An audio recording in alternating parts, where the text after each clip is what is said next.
Hey there YouTube, Trainman 109 here. Today we're having a look at my new workbench. It measures 6 feet long, 2 feet deep, 33 inches high. Special thing about this workbench is it's made of 150 board feet of 2x12. I've got some dog holes along the front here with a couple of dogs. A leg vise at this end with a crisscross in it. Opens comfortably to about 16 inches. At this end I have a Wilton C0 vise. Now I'll show you how I move this monster. Now I've got one end of my workbench jacked up to show how the removable wheels work. Basically all it is a sliding dovetail. Half of it's here on the bottom of this leg. The other half is here on this piece of plywood bolted to the wheel. I've also got them numbered 1 through 4 because each one is a little different. So once I've got it jacked up, I just simply slide this in. And then this is a lock that slides down that keeps that captured so it doesn't come off when I don't want it to.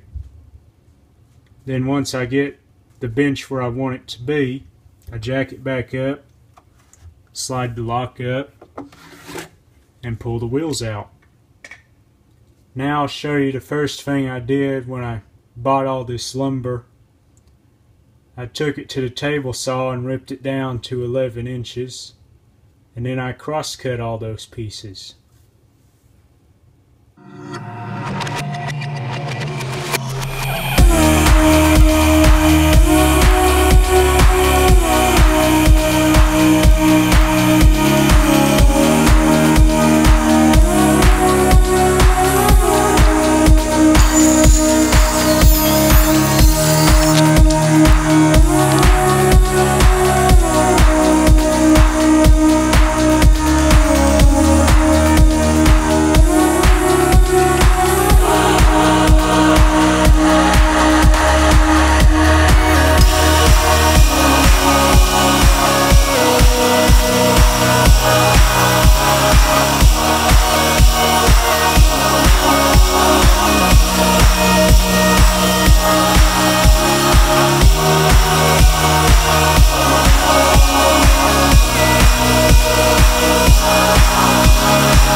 Once I had all the boards cut to size, my next step was to glue everything together.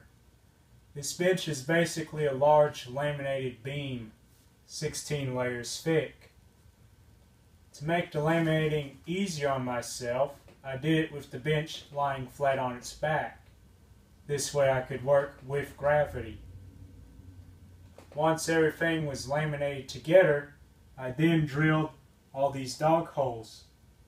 The dog holes are 3/4 inch and they go all the way through.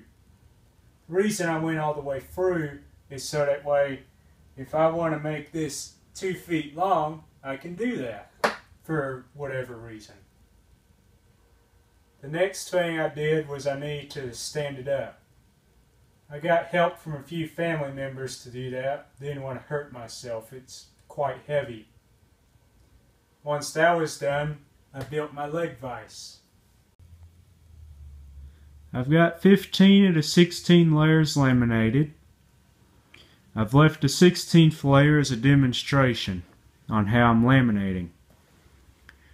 My first step is to clamp the boards on. Once that's done, I take a framing square and mark where I want the screw holes. Now this is one of my legs.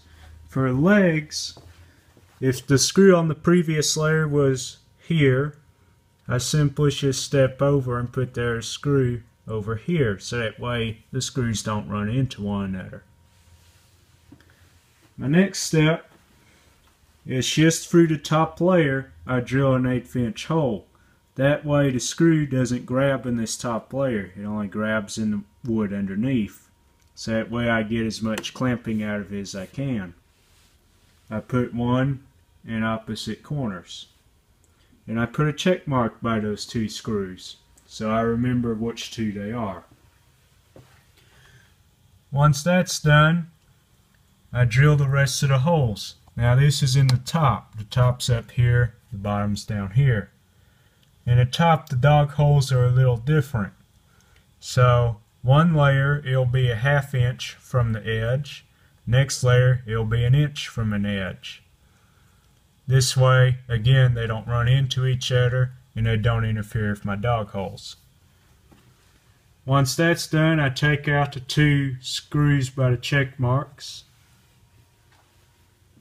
Then I spread glue on the board, put the board back on, starting with the 2 screws with the check marks, and sometimes I have to tap it around a bit to get it where I want. Then I put the rest of the screws in.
the bench was basically done.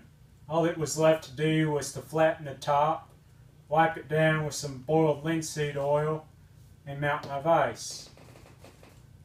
Now the practical reason I built this the way I did is I wanted something super strong, super heavy.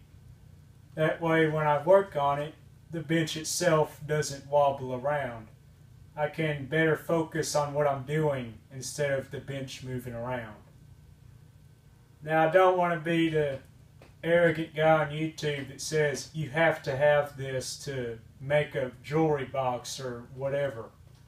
The truth is, you really don't. You can get by fine with a much smaller bench. I've done it for years. The reason I really did this was just for the fun of it. So, thanks for watching. Please let me know in the comments how crazy this thing is. I'll see you next time.